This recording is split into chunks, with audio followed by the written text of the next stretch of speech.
Na escuridão total, o Lago Oroville sofreu um aumento bizarro de 23 pés. O terror geológico escondido debaixo d'água está deixando os especialistas em pânico absoluto. Nenhuma gota de chuva caiu.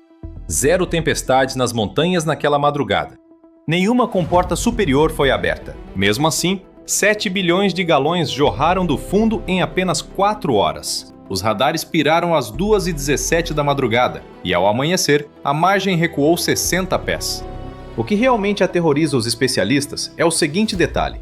As amostras revelaram traços químicos bizarros que simplesmente não deveriam estar ali. Essa composição química deixa claro que essa água não caiu das nuvens. Ela brotou das profundezas, impulsionada por uma força totalmente desconhecida. Tremores foram registrados pelos sismógrafos no exato instante dessa inundação repentina. É a mesma represa que quase ruiu em 2017. Fazendo 188 mil pessoas fugirem desesperadas. Milhões vivendo abaixo nem imaginam o perigo crescendo atrás daquele paredão de concreto agora mesmo. Será que o Oroville esconde um verdadeiro milagre geológico? A solução definitiva para a seca extrema na Califórnia? Ou tem algo prestes a rachar de vez lá no fundo? 19 de dezembro, 2h17 da madrugada, horário do Pacífico. Uma base de controle oriental capta dados surreais que desafiam a lógica. O nível marcava 847,3 pés. Tudo completamente dentro da normalidade. Mas em minutos, os valores disparam de forma inexplicável. O operador noturno fica paralisado vendo o gráfico subir sem parar. 848. 850. 855 pés. Ele corre para o radar.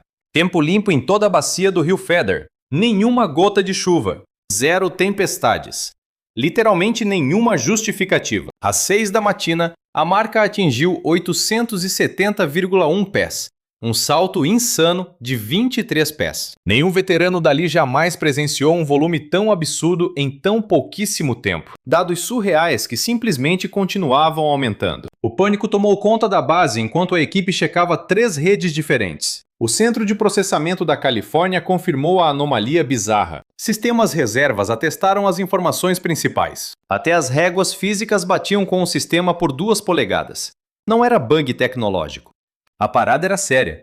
Quando o sol iluminou a Serra Nevada, o time de campo voou para a margem leste para confirmar o absurdo de perto. O cenário destruía qualquer regra do manual de crise deles. A maré havia avançado incríveis 60 pés para dentro desde a meia-noite. A torre de captação, antes cercada apenas por pedregulhos secos, agora era bombardeada por ondas na base. Boias fixadas há meses flutuavam em locais totalmente fora do mapa. Bancos de praça, antes a 10 pés de altura, sumiram na água. Os engenheiros logo descartaram várias teorias. O clima no norte californiano estava limpo. 3 dias inteiros sem chuvas. Os açudes superiores seguiam estáveis, sem qualquer liberação de emergência. Nenhum deslizamento de terra foi captado pelos sismógrafos. Imagens espaciais não mostraram escombros, falhas geológicas ou qualquer vestígio externo. Absolutamente toda a causa lógica foi riscada da lista. Ainda assim, a água não para de subir. Um chefão rabisca um aviso rápido e, do nada, aciona um alerta máximo no estado inteiro. A margem avançou com tudo. Esquece essa de erro no sistema. O Lago Oroville passa muito longe de ser só uma represa qualquer perdida na serra.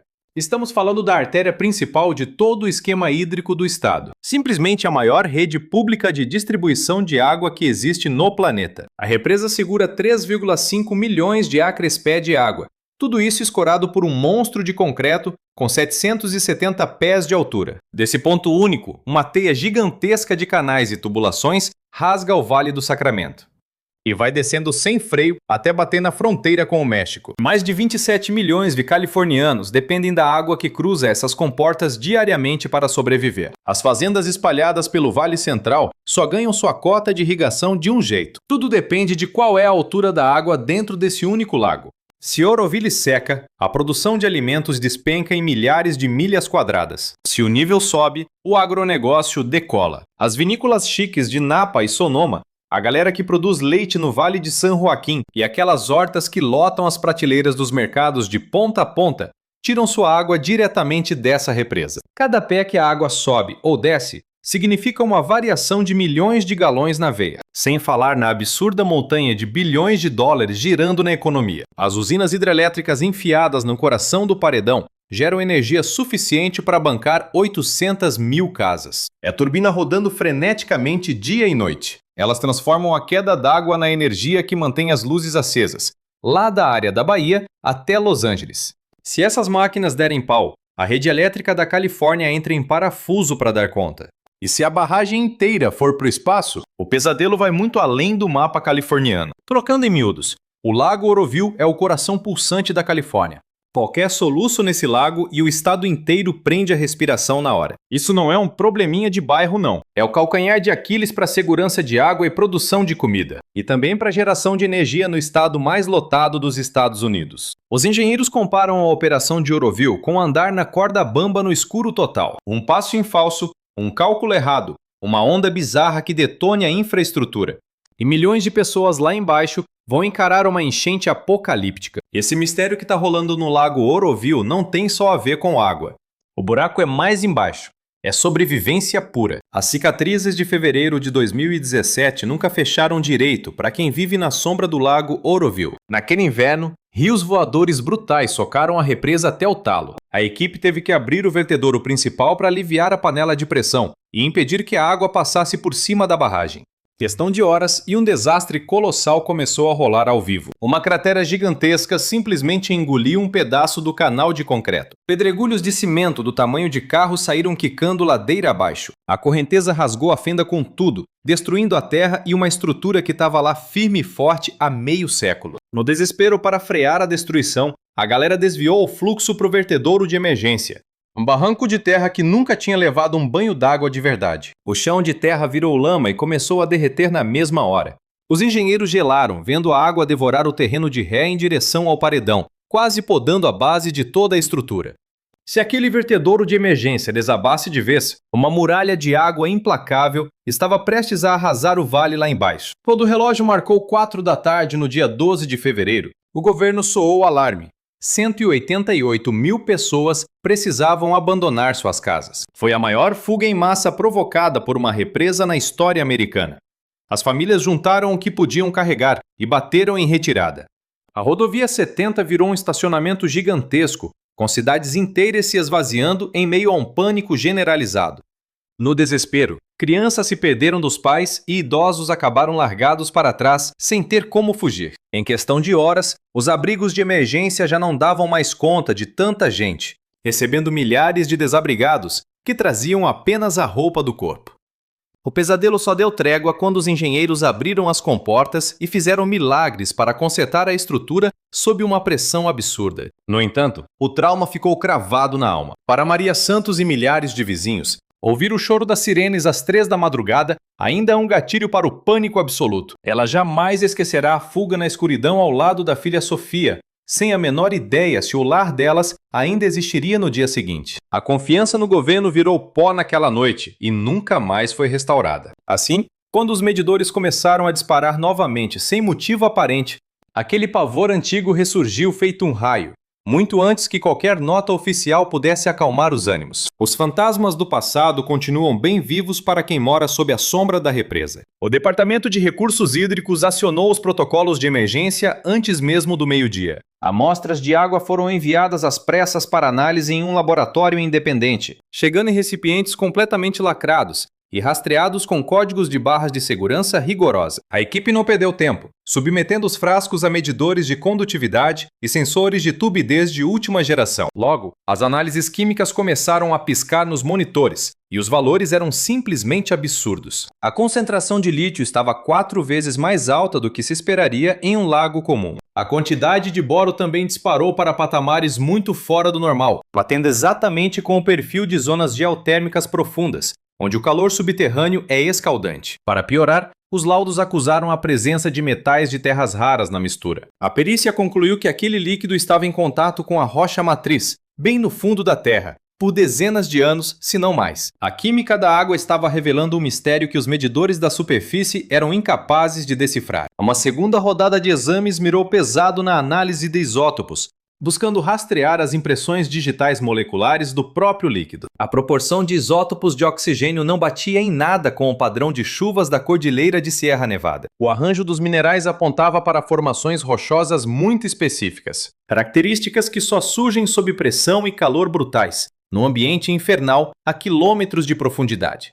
Diante dos fatos, só restava uma única e assustadora conclusão. Aquela água toda definitivamente não tinha caído do céu. Ela estava sendo expelida com fúria de reservatórios incrivelmente profundos. Os sismólogos, ao vasculharem os relatórios de tremores das últimas 48 horas, mataram a charada. O enxame de microtremores havia sido registrado bem debaixo do braço leste do lago Oroville. Os abalos foram tão fracos na escala Richter que passariam despercebidos sem equipamentos de ponta. No entanto, o momento em que ocorreram era suspeito demais para ser ignorado. A tremedeira na Terra começou exatamente na mesma hora em que o nível da água disparou. Mapas geológicos de décadas atrás indicavam uma teia de falhas e rochas rachadas no fundo do lago. Essas vias naturais funcionam como um encanamento, ligando aquíferos abissais direto à superfície. Quando esses pequenos terremotos sacodem a estrutura rochosa, as fissuras acabam se escancarando.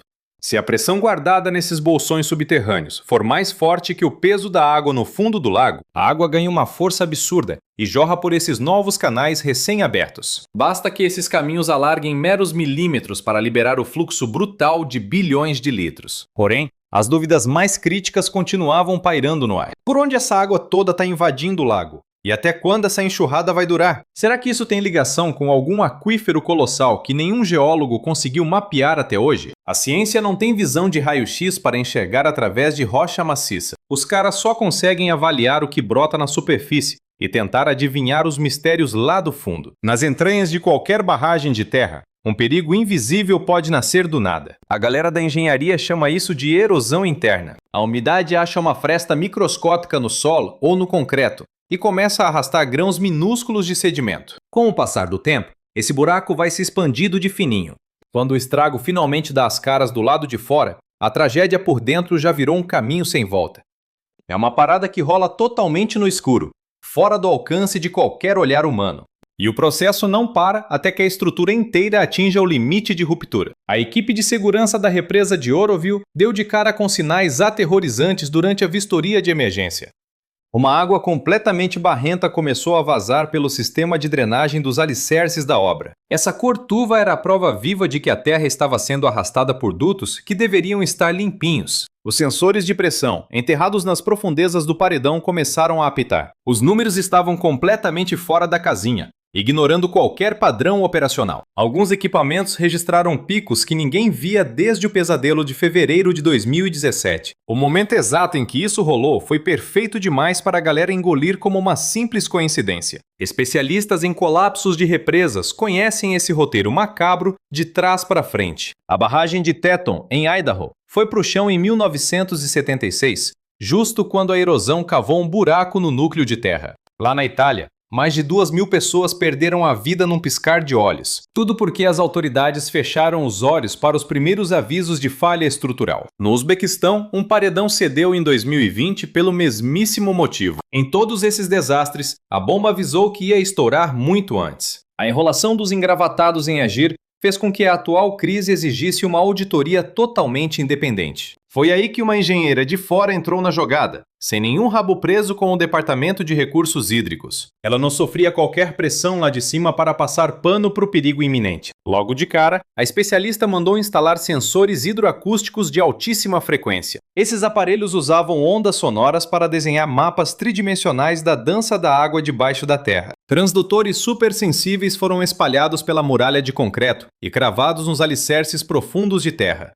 O objetivo dos equipamentos era captar até o menor suspiro de movimentação do próprio paredão. A missão era bater o martelo se a água estava forçando passagem por fissuras invisíveis na represa. Ou quem sabe a infiltração vazava pelos paredões porosos do desfiladeiro. Esse vazamento também poderia ser consequência de fontes externas rolando por lá. Só que a ciência anda no seu próprio ritmo, exigindo dias a fio para processar e analisar tudo. Enquanto isso, o lago só obedecia às leis da gravidade e à força brutal do subsolo. A natureza simplesmente não estava nem aí para o relógio. O nível continuava sua escalada silenciosa e fatal, devorando o concreto cinza centímetro por centímetro a cada hora. Era uma corrida insana dos engenheiros contra forças indomáveis e sem qualquer piedade. Da janela de sua cozinha, Maria Santos assiste a tudo paralisada. Ela aperta firme uma caneca de café gelado que esqueceu de tomar faz horas. Com o coração na mão, ela vê a água engolir mais 30 centímetros do banco de cascalho que separa seu quintal do lago Oroville. Para Maria, a parada vai muito além de uma chuvinha forte ou falha no sistema. É um pesadelo se repetindo. Ela sobreviveu àquele inferno de fuga em 2017. Um caos absoluto. Alarmes rasgando o silêncio do vale por horas a fio. Aquele zumbido ainda ecoa na mente dela, pronto para explodir num grito. O deck do vizinho, que era o point oficial dos churrascões e festas de verão, hoje está totalmente submerso. Só o topo da grade resiste acima da água furiosa. A rua de acesso à marina local simplesmente deixou de ser uma rua. Virou uma sopa bizarra de lama cinza e lixo pesado, ilhando de vez a parte baixa e cortando a rodovia. Ao ligar para a Defesa Civil, o atendente tem aquela voz robótica de quem não liga. Mandam aquele papo furado de que estão monitorando. Ela desliga o telefone e encara os netinhos brincando tranquilos no tapete da sala. Sem fazer ideia do caos lá fora, ela avisa geral. Dessa vez ninguém vai ficar esperando a boa vontade do governo. Ela começa a guardar metodicamente os álbuns fotográficos, certidões de heranças em caixas plásticas à prova d'água. A fé nos políticos já afundou há tempos, arrastada por velhas falsas promessas de segurança. Para famílias assim, viver com o pé na porta virou uma dura realidade de hoje. Mochilas de resgate ficam amontoadas perto da porta. As caminhonetes dormem com o tanque cheio, embicadas para a rua prontas para vazar. A criançada decorou as rotas de fuga. Rio abaixo, a natureza colapsa por uma pressão invisível. A água vira um caldo marrom, sufocada por um monte de lama. Essa sujeira toda assina a sentença de morte para os salmões da área. Um lodo fino cobre as pedras onde eles procriam, matando a próxima geração antes mesmo de chocar. Pior ainda, a correnteza brutal acaba desenterrando venenos antigos. Mercúrio e chumbo das antigas mineradoras ressurgem do fundo do lago escuro, onde ficaram adormecidos por dezenas de anos. A presença dessas toxinas bizarras promete causar estragos terríveis e cruéis na vida selvagem e nas famílias ribeirinhas. Quando a ciência demora a dar respostas, a galera cria as próprias teses, movida pelo pânico e pela enrolação das autoridades na TV. Fofoca voa mais rápido que dado oficial. Tem gente jurando que existe um oceano pré-histórico debaixo da serra, um aquífero gigante, blindado por milhões de anos. Dizem que esses microtremores recentes não foram nada normais, mas sim rochas rachando no meio por uma pressão absurda, fazendo essa água jurássica espirrar como um geyser para dentro do lago. Essa loucura justificaria o excesso de minerais raros ali e os picos de lítio que ignoram qualquer histórico da bacia. Se for verdade, são milhões de anos de água loucos para escapar do abismo. Outras teorias culpam diretamente as ações humanas. Rumores intensos detalham túneis confidenciais do governo, sendo erguidos na montanha para trens ultra-rápidos ou bases militares à prova do apocalipse. Alguns culpam uma perfuratriz industrial. Furaram um rio subterrâneo por acidente, e a galera lá de cima tenta esconder o erro, vendendo a história de um evento natural. A água subiu na surdina da madrugada, bem longe dos olhos dos turistas e do pessoal das trilhas. Já tem gente vendo viaturas militares sem placa nenhuma rondando toda a região. É bem na parte leste do lago que a água está fervendo de um jeito bizarro. A teoria da Terra Oca já espalhou feito fogo nos fóruns da internet local. Quem compra essa conspiração aposta que existem bolsões de água gigantescos escondidos nas profundezas da crosta. Tudo equilibrado por um fio, segurado só pela pressão da terra e por montanhas de pedra em cima. O próprio peso da represa, que está ali segurando bilhões de toneladas de água, pode fazer o chão do cânion rachar do nada, como se fosse um graveto seco. Esse estalo repentino ia ser idêntico a explodir uma bexiga debaixo d'água, jogando toda aquela pressão lá do fundão, direto para a superfície num piscar de olhos. Se o chão cedesse de verdade, o fundo do lago perderia toda a sua base sólida e viraria um teto todo esburacado, só esperando para desabar de vez. O palpite mais louco, mas com fundo científico,